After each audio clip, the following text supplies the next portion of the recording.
So last week I was on a call with an individual telling me they were stressing over transitioning from a saver to a spender in retirement, causing them a lot of angst, a lot of disagreements with their spouse, and asked if I had any guidance for that. So, hey, made a little video on that today.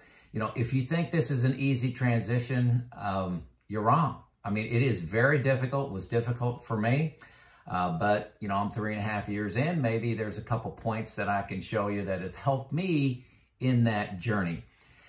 If you have a large pension or you got a combination of steady income like Social Security, real estate income, maybe an annuity, something where you got a normal paycheck coming in,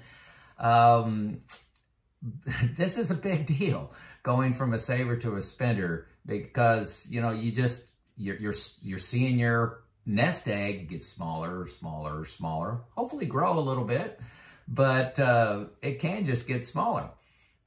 We have been conditioned. I have been conditioned for 30, 40 years to earn and save, earn and save, earn and save. This won't change the day you retire. You've been programmed that way. You've been successful. Congratulations, you've been successful that way. Now it's time to change. Part of why people love these annuities and pensions is this, steady income coming in. But things like annuities, you're sacrificing a lot of growth potential. You're taking risk off the table, but you're sacrificing growth, all for this convenience of a safe, reliable income. And that may be the right thing for you. It's not what I'm choosing to do, but may be the right thing for you. A lot of people make that choice with dividends too. I'm not a dividend-only investor. A lot of people pick stocks based on their dividend. You got to understand, if you have a $20 stock and it pays $1 dividend, that stock's only worth $19 now. It actually goes down. You're not staying at a $20 stock. Most of you hopefully know this, but dividend-paying stocks, there's more than one thing to look at with a stock, and that's a very minor one for me when I'm looking at my investments. I do own dividend-paying stocks, but that's kind of an afterthought, not my primary reason for picking them. And there are actually index funds for, dividend aristocrats.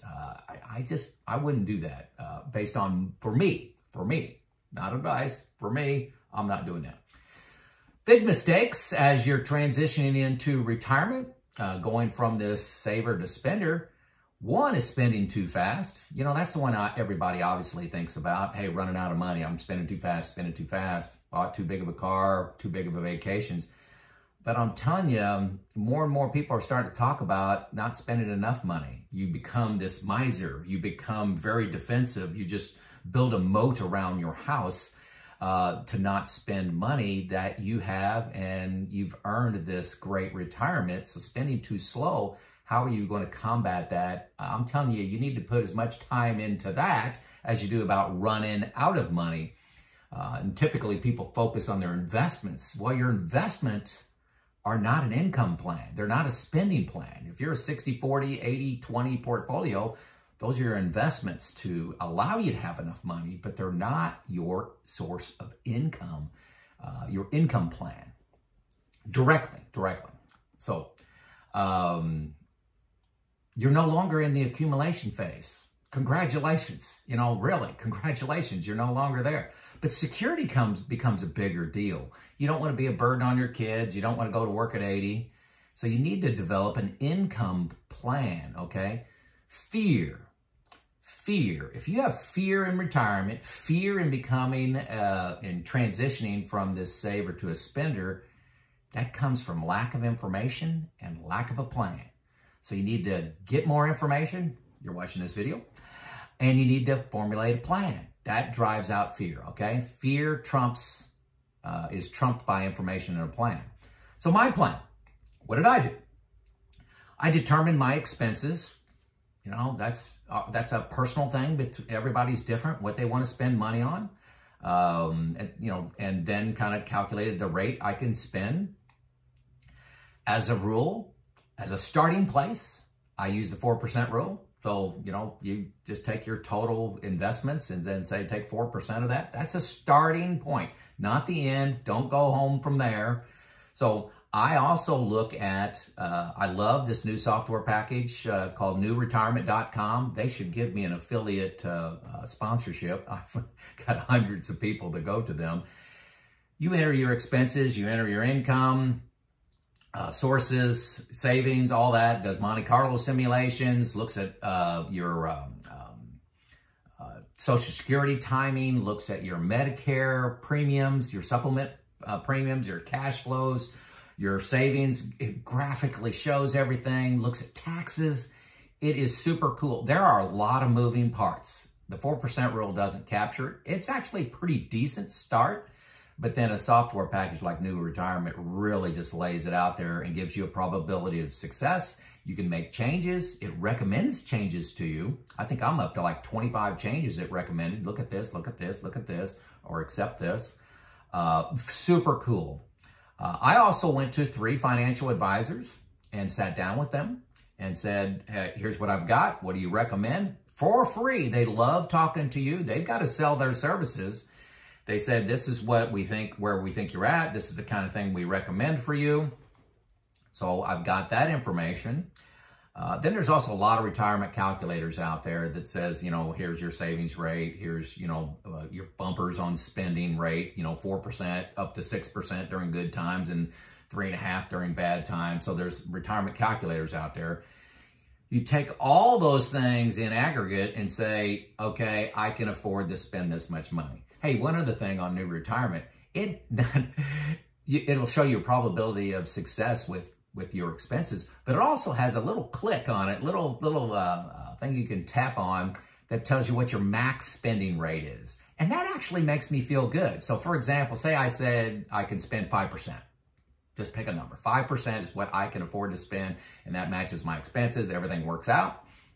Out of my investments, I can spend 5%. It'll say, you click on this thing and it says your max spend is like 8. So that, hey, okay, so I could spend 8% and then I'd run out of money, but that's the, you know, break even, or not break even. That's where at 92 years old, whatever my life expectancy is that I submitted, that's where I will run out of money if I spend 8.2%. So that makes me feel good. It says, hey, you know, so if I have a bad month of spending and I spend 6.5%, 7%, I know that, hey, you know, I didn't, you know, cause devastating harm to my portfolio by spending at that rate. So I love newretirement.com.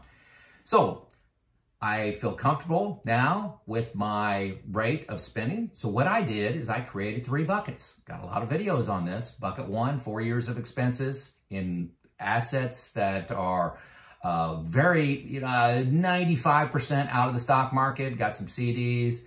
Money market kind of things. I got some I-bonds. I got some things that aren't related to the market. I do have some market things in there, but very little. Bucket 2, I got in a balanced fund, like a 60-40 balanced fund. And bucket 3, well, I have 4 years in bucket 2 as well. So 4 in bucket 1, 4 in bucket 2, expenses, years of expenses. And then bucket 3 is for my long term. I've got that 95% in stocks. So now that I have my buckets, bucket 1 is what I spend out of. Once a quarter, I look at our spending rate, you know, because there's sometimes one-time expenses that come in a month and then that gets averaged out. So once a quarter, I'll look at our expenses and say, are we ahead or behind? And then I make any course corrections from that. May need to tighten the belt a little bit, may need to spend a little bit more, or hey, it's okay to spend this money now. So that is my process. Peace comes from being ahead or behind in that plan. So if I say my monthly expenses are $5,000 and we spend $4,900, I say, all right, we're right on track and I have peace for another quarter. If my budget is $5,000 and we spent $6,500, okay, we have to, you know, I sit down with my spouse and we sit there and say, okay, we spent a little much, you know, this last quarter. Well, let's watch a few things here or there. And come up with a plan. Or we may just say, hey, we're okay with that. It's going to make our plan a little less effective, but let's see how the market does. You know, goes up or down from here or there, and we'll go forward. But peace comes from having that plan and knowing whether I'm behind or ahead, and what plan adjustments I made. That's where peace comes from. Buckets. A lot of people complain about buckets. A lot of advisors complain about buckets. A lot of investors complain about buckets and say, hey, you're destroying wealth. You're not having all your money in the market and at risk. Guys, you're not in the accumulation phase anymore. Accumulation is great in retirement and part of my plan, but also security is part of my plan. So my bucket one, I'm not trying to get 9% return on. I'm not. You know, I'm fine with zero, okay? I'm accepting zero. And you may say, well, inflation's going to eat away at that. Well, inflation, yeah, it's high right now, but normally it's down around 2-3%. And security is worth it to me, okay? And worth it to me, and I believe worth it to you. Buckets provide that security. Yes, it is not the best tool for wealth accumulation. If I'm 30 years old, I do not have buckets. If I'm 40 years old, I don't have buckets. If I'm 50, I don't have buckets. I'm 58, I got buckets, okay? I had buckets when I was 54. A friend of mine, who's a financial advisor, he said during this bear market that we're in 2022, he got a panic call from everybody, all of his clients. He has a couple hundred clients that did not have buckets.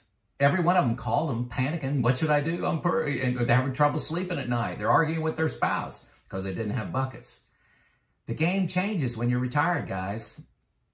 Security means a lot. Accumulation means a lot, but it's not. Accumulation is number one when you're 30 years old. It's not number one when you're 58.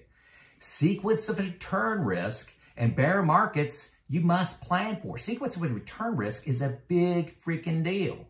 You know, you can't just look at, hey, I'm going to return 7% a year for the next 30 years in retirement. No, you may return minus 20, minus 20, minus 20, plus 30.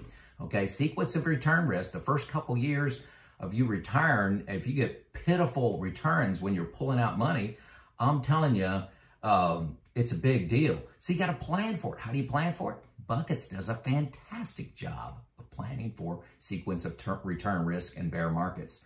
Hope is not a plan, folks. Don't hope you don't retire in a bad year or a bad 2 or 3 years. Hope is not a plan. I hope you understand that. Hope is not a plan. The reality of things are managing your income, and that's the topic of today's video, not expenses, but managing your income and expenses is a job in retirement. It takes time. It doesn't just automatically happen like you're at your job and you get your paycheck every 2 weeks or once a month. It takes work. You know, you can delegate a percentage of that to a financial advisor at a very high cost.